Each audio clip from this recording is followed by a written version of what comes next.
I'm Marisa Norcross. And I'm Dave Freund, and this is The Next Page. Hey, Marissa, how are you? Hey, I'm great. How are you? I am terrific. That's, as we've said for the last several weeks, that is my new standard comeback is going to be, I am terrific, because we know attitude is a choice. Yep. And you're back from your time in Virginia. I'm back from my time in Virginia, and as I look out the window, so I'm back home in my studio/office at home, and I'm looking up at the sky, and it's blue. It isn't gray. It isn't raining. Mm-hmm. It's a beautiful day out there today. It is. And we have, so we do have wonderful days in Syracuse, but that stretch of rain that we had, we really did need. Mm-hmm.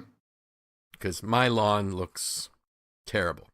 We wouldn't appreciate days like this if we didn't have rain. So right, that's right.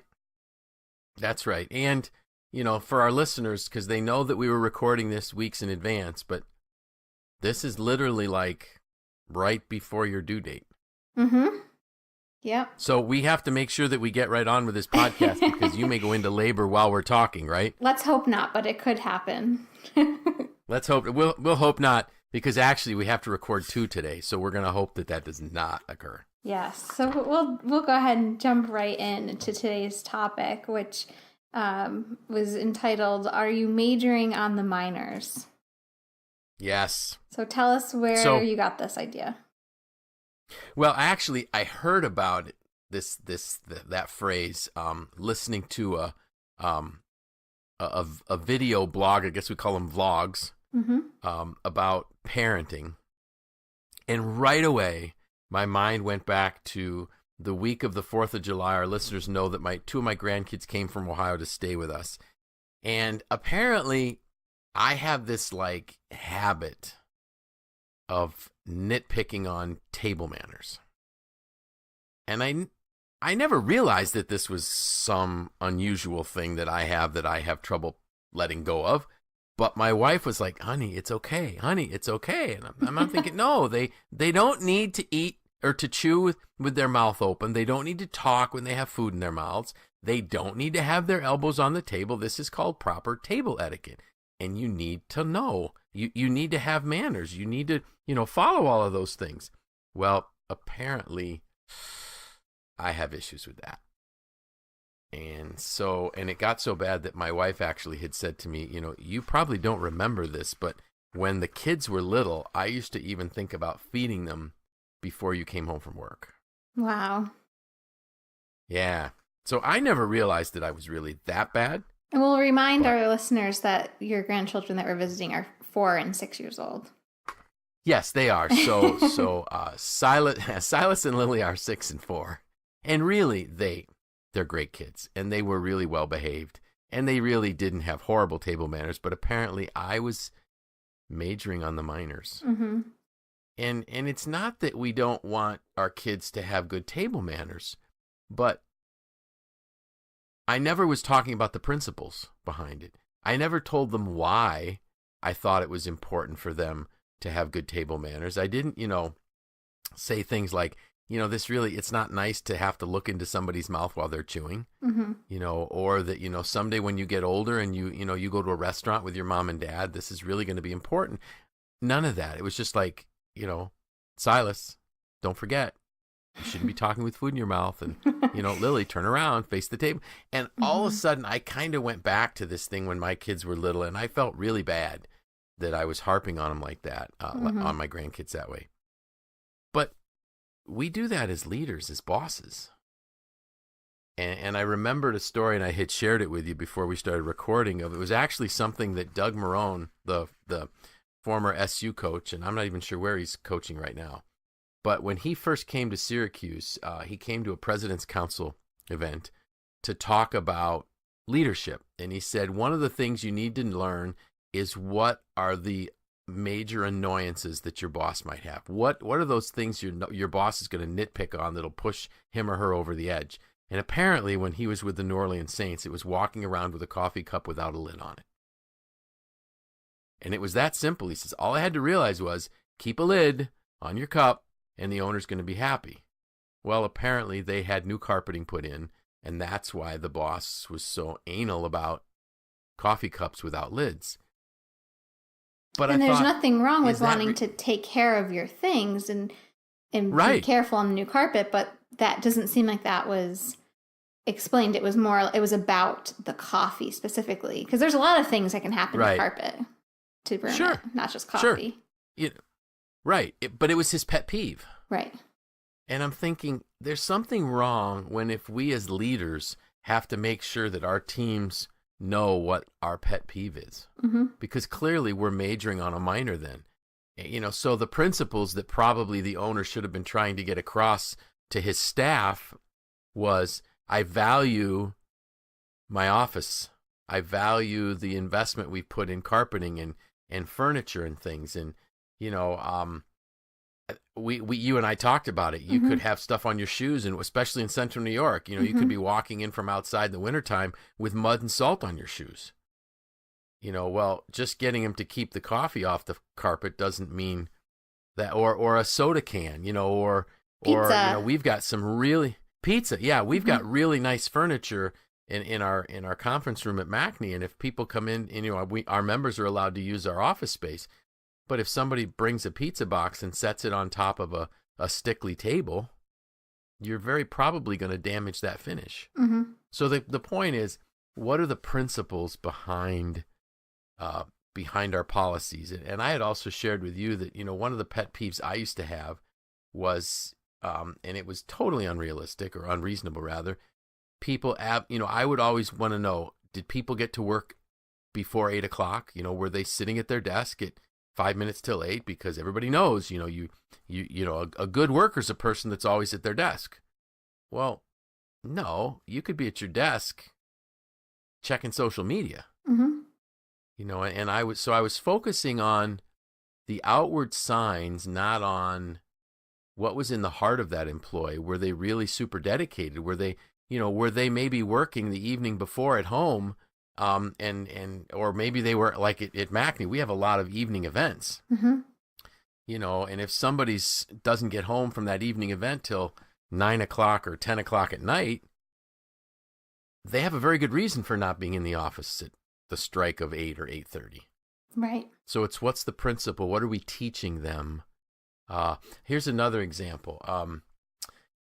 A record keeping and timekeeping for hourly employees. So a lot of companies will have, and we had them at SelfLock. We started out with paper time cards, and then we went to data collection systems. Mm-hmm. But if all you do is harp on the fact that people clock in and clock out and write down the raw material they used and how many parts they made, just for the sake of, this is a rule, you need to do it, but you don't tell them why it's important, you'll get data, but it'll be bad.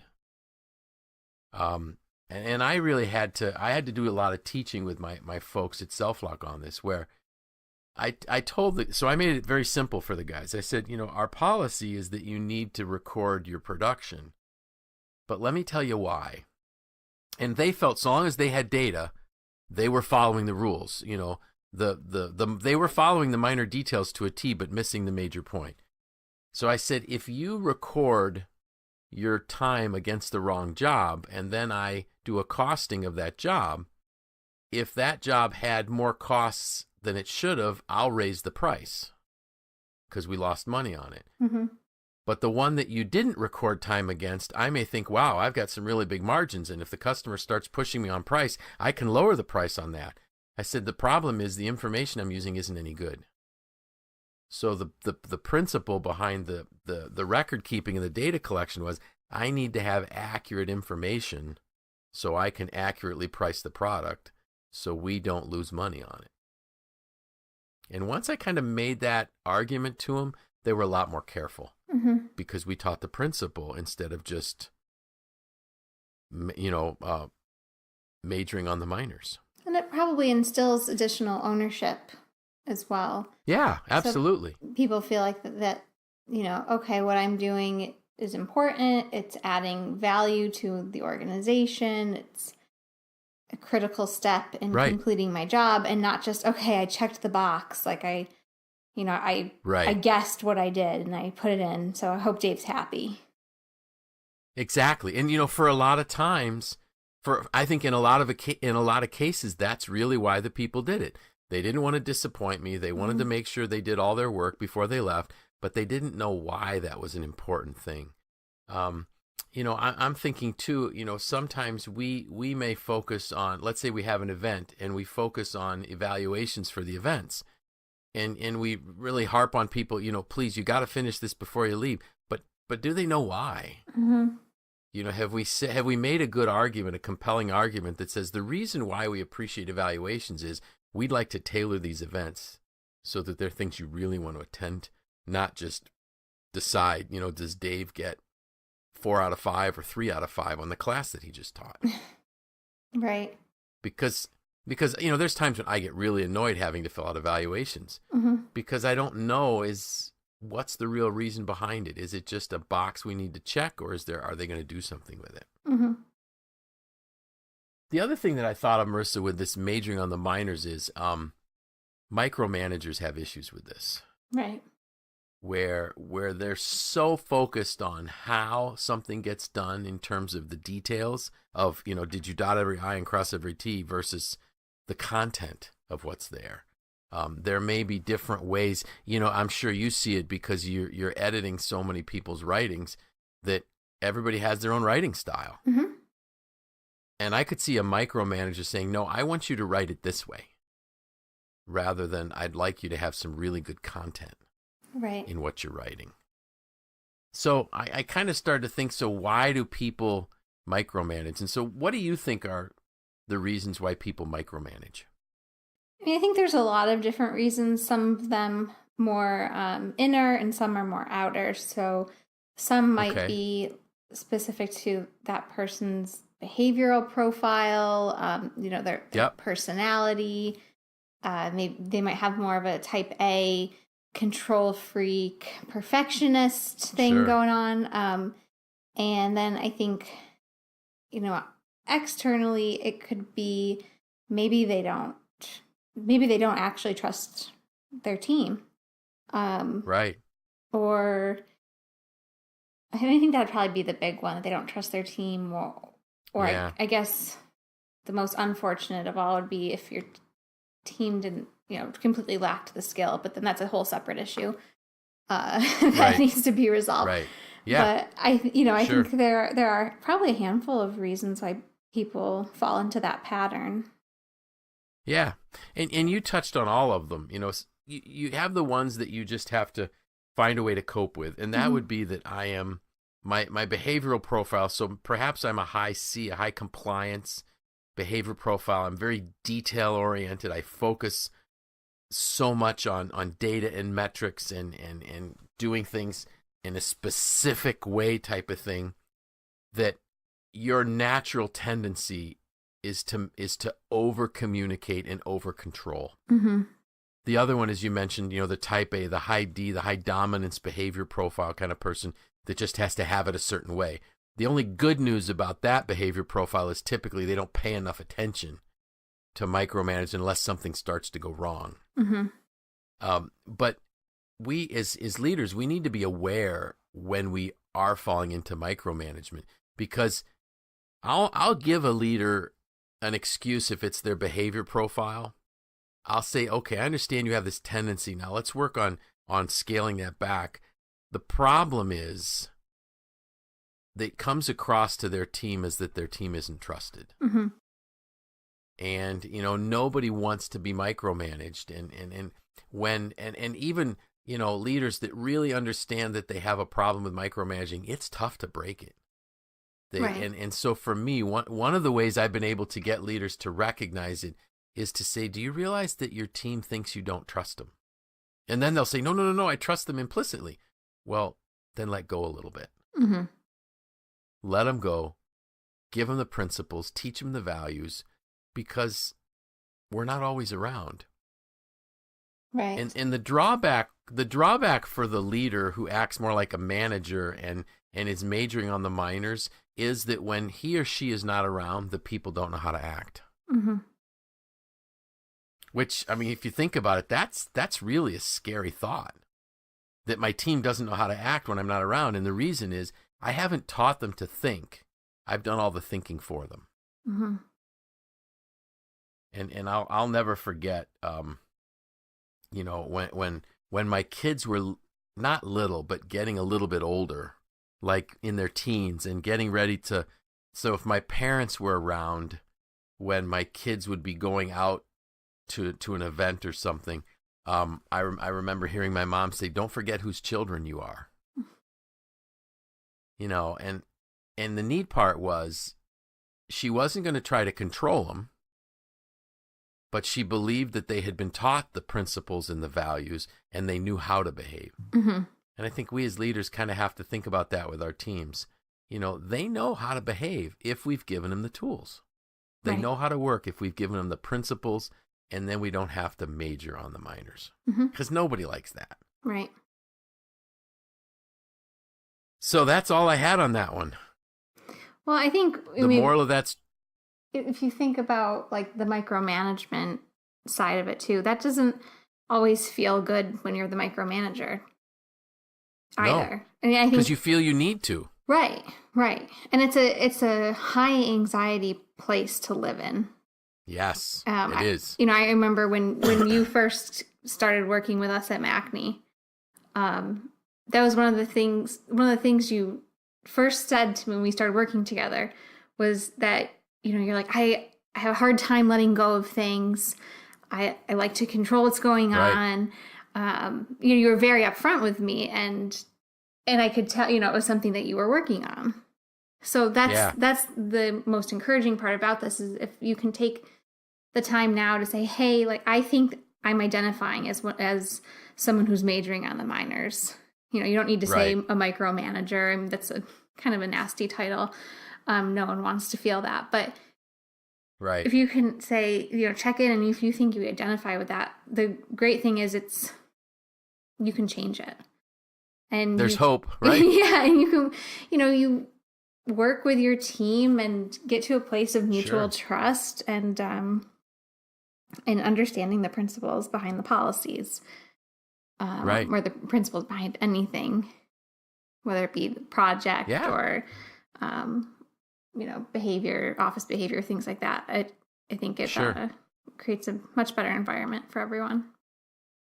So did I improve? I think so. You weren't nearly as bad as you had described yourself. All right. Well, I think the reality was that I just was so concerned because I know what my tendencies are. Right. And you didn't know the tendencies of the people you were working with either. Right. And the neat part was I started working with a team that while I knew everybody fairly well, I didn't know work habits. I just knew the people. And I ended up working on a team with people that really get things done, and I don't have to check up all the time, which is great. There's nothing better than having a team that you don't have to worry about, that you can go away and just say, yep, they're going to take care of it. I know they will. Yeah. Because we were all on the same page. We were all on the same page with the principles and with what our goals were and what we were looking to accomplish and how we would get there. Exactly. So for leaders, if you find yourself majoring on the minors, look in the mirror. It's not your people's fault. It's your fault. It's not the team's fault if the leader is majoring on the minors. It probably means that he or she hasn't given them the fundamentals of why they're doing what they're doing and why the requests have been made. Now, I guess you could have people that just don't fit the organization, and then you have to kind of coach them to find a job somewhere else. Right. But for the most part, you can find the problem if you look in the mirror. So, don't major on the minors. It's okay once in a while if the kids talk with food in their mouth. Yes. Because they will grow up to be good people that know how to act and do the right things in public, and they won't embarrass us too badly. And it probably is, my mother probably would have said something like, I always prayed that you'd have one just like you.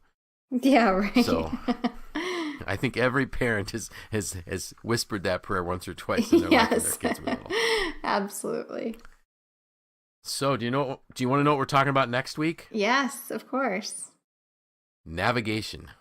I have a feling that's one of your favorite topics.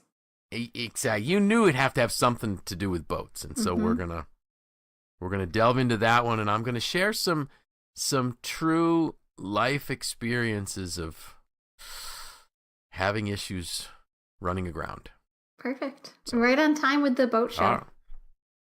We are, yeah. So, unfortunately, by the time our listeners listen to this, it's going to be past. Yes. Oh, well. Next year. For next year, mark your calendars. The last full weekend in July is the Antique Boat Show in Skaneateles. And it is a lot of fun. It is. So with that, I'm Dave Freund. I'm Marisa Norcross. And this was The Next Page.